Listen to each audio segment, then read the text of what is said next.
హరీష్ రావుని ఢీకొట్టే దమ్ము మైనంపల్లి హనుమంతరావు గారికి ఉందంటారా? భాషలో మాత్రము అందరినీ మించిపోతాడు. ఆయన కూడా తిట్టుట్లో హనుమంతరావు కూడా అట్లే తిట్టిపోసే కలిసి కాంగ్రెస్ పార్టీ చాలా దౌర్భాగ్యం. ఆయన వ్యక్తిగతంగా కూడా పోయి స్లిప్పర్స్ వరకు పోయి బాగా ఘోరంగా హనుమంతరావు మాట్లాడాడు. మూల్యం చెల్లించి ఆయన ఓడిపోయాడు. హరీష్ రావు గారు గెలిచారు. సో సరే, వారు ఒకే సామాజిక వర్గానికి సంబంధించిన పరిస్థితి కాబట్టి వాళ్ళ గత చరిత్ర తెలిసి ఉండొచ్చు. కానీ హరీష్ రావు గారు ఎదిగిన విధానం, ఆయన ఉద్యమంలో పాల్గొన్న విధానం, ఈరోజు మాస్ లీడర్గా ఆయన ఎక్స్పోర్ట్ చేసే విధానం. హనుమంతరావు అంటే ఆయన ఓన్లీ పట్నం వరకు, హైదరాబాద్ వరకే. కానీ హరీష్ రావు అంటే తెలంగాణ మొత్తంలో కూడా కీలక పాత్ర పోషించిండు, ఉద్యమంలో పోషించిండు. తర్వాత మంత్రిగా సమర్థవంతంగా పనిచేసిండు, మంచి పేరుంది. సో ఆయన మాట్లాడిన భాష ఆయన విజ్ఞతకే వదిలేయాల్సి. సార్ ఇంకోటి సార్, తెలంగాణలో నెక్స్ట్ సీఎం అయ్యే అవకాశం కేటీఆర్కు ఉందా, హరీష్ రావుకు ఉందా? అది మనం చెప్పడానికి వీలేదు. ఎందుకంటే అధిష్టానము పెద్దలు కేసీఆర్ గారు ఉన్నారు. కేసీఆర్ గారే ఉన్నంతసేపు కేసీఆర్ గారి నాయకత్వం, కేసీఆర్ గారే ముఖ్యమంత్రిగా ఉండాలని ప్రజలందరూ కోరుకుంటున్నారు. అనేక సందర్భాల్లో హరీష్ రావు గారు, కేటీఆర్ గారు కూడా కేసీఆర్ గారే ముఖ్యమంత్రిగా ఉంటారు అనేది వస్తున్నది. సో ఇప్పుడు ఆ ప్రశ్న ఉద్భవించదు. ఎందుకంటే కేసీఆర్ గారు ఉన్నంతసేపు వీళ్ళిద్దరి గురించి ఆలోచించే ప్రసక్తి లేదు. ఎందుకంటే ఇప్పుడు ప్రతిపక్షంలో ఉన్నాం, 4 ఏళ్ళు పోరాటం చేయాల్సి ఉన్నది. అప్పటి పరిస్థితులు అప్పుడు ఎట్లుంటాయో చూసి దాన్ని బట్టి కేసీఆర్ గారు నిర్ణయం తీసుకుంటారు. సార్ ఇంకోటి సార్, ఆంధ్ర పరిపాలన ఎలా ఉందంటారు పవన్ కళ్యాణ్ గారు అండ్ చంద్రబాబు గారు? అంటే ఆంధ్ర పరిపాలన అవకాశవాదంగా ఎట్టి పరిస్థితుల్లో గెలవాలనే ఉద్దేశంతో జస్ట్ నెల రోజులలోపే పొత్తులు కుదిరినాయి.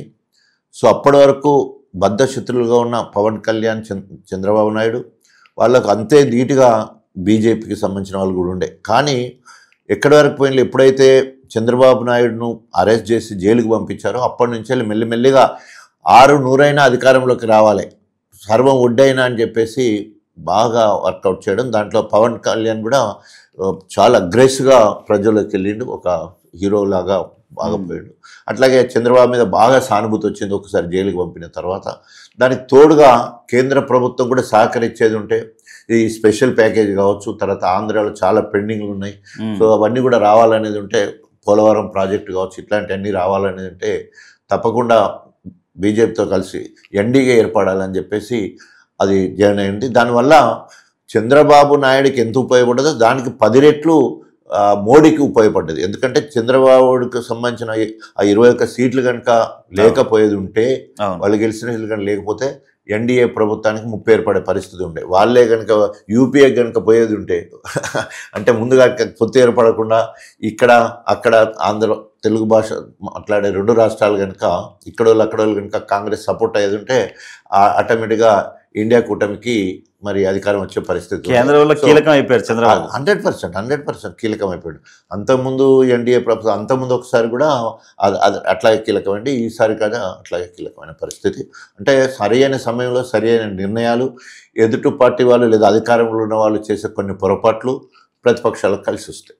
సరే ఇంకోటి, జగన్ ఓడిపోవడానికి మెయిన్ కారణం పవన్ కళ్యాణ్ని 3 పెళ్ళిళ్ళు 3 పెళ్ళాలు ఇవన్నీ వ్యతిరేకించడం వల్లే పవన్ కళ్యాణ్ నిన్ను భూపాతంలో తొక్కేస్తానన్నాడు, అన్నట్టే తొక్కేశాడు.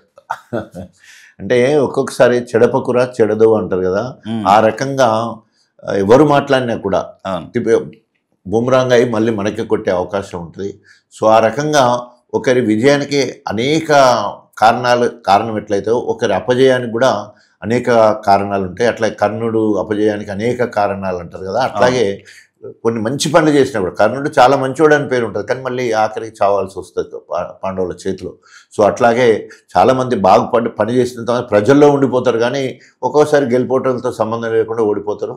అదే జగన్కి జరిగింది. అక్కడ సంక్షేమ పథకాలలో నెంబర్ 1గా బడుగు బలైన వర్గాలకు అన్ని పథకాలు అనిపించి డైరెక్ట్ సంక్షేమ పథకాలు అయినా మొత్తం కూడా, కానీ అయినా కూడా ప్రజల తీర్పు. ఇంకొకటి మన కేటీఆర్ గారు ఒకటి అన్నారు, రేవంత్ రెడ్డి నీకన్నా ముందు చాలామంది ముఖ్యమంత్రులు వచ్చారు, పెద్ద పెద్ద ముఖ్యమంత్రులు చూసాము, నువ్వు మా తెలంగాణ భాషలు చెప్పాలంటే ఒక బుల్లి ముఖ్యమంత్రి అని చెప్పి ఒక మాట అన్నాడు. దీన్ని ఎలా చూడొచ్చు? బుల్లబ్బాయి అన్నాడు. బుల్లబ్బాయి అంటే ఏంటంటే చాలా స్థాయిని మర్చి మాట్లాడే క్రమం. ఈరోజు బీఆర్ఎస్ కార్యకర్తలు మొత్తం తెలంగాణ మొత్తాన్ని కూడా నిర్బంధంలో పెట్టిండు. ప్రజాస్వామ్యాన్ని కూని చేస్తూ కంప్లైంట్ చేయకపోతే అరెస్టులు చేసిండు. తర్వాత కౌశిక్ రెడ్డి గృహ నిర్బంధం పెట్టేసి హౌస్ అరెస్ట్ చేసి అక్కడ అరకపూడి గాంధీని మాత్రం వదిలేసి విచ్చలవిడిగా స్వరవిహారం చేసే విధంగా పోలీసు కస్టడీ ఇచ్చి పంపించారు. ఇవన్నీ చూస్తే ఎట్లా ఉన్నదంటే మొత్తం కూడా రేవంత్ రెడ్డి దగ్గరుండి కొట్టించే ప్రయత్నం, చంపించే ప్రయత్నం చేసినట్టు కొట్టొచ్చినట్టు కనబడుతూ ఉన్నది. తర్వాత ఇక్కడ ఆయన భాష చూస్తే ఇప్పటివరకు కూడా ఇంతకుముందు మనం మాట్లాడుకున్న నాకు అట్లాంటి భాష కూడా మాట్లాడాలంటే, కానీ ఒక ముఖ్యమంత్రి అయిన తర్వాత, సరే ముఖ్యమంత్రి కానప్పుడు ఏదేదో మాట్లాడారు, ముఖ్యమంత్రి అయిన తర్వాత కూడా నేను నల్లమడ అడవులో పుట్టినోని అక్కడి నుంచి తొక్కుకుంటూ వచ్చేస్తా అని చెప్పేసి, పేగులు మెడలేసుకుంటా అని చెప్పేసి మాట్లాడము, తొండలు లాగులు అని చెప్పేసి, ఇవన్నీ భాష చూసినప్పుడు నిజంగా ముఖ్యమంత్రి ఆయన ఇంత వీడి పిల్లల లెక్కనో వీడి రౌడ్ లెక్క మాట్లాడుతున్నాడని ఎవరైనా అనుకుంటారు.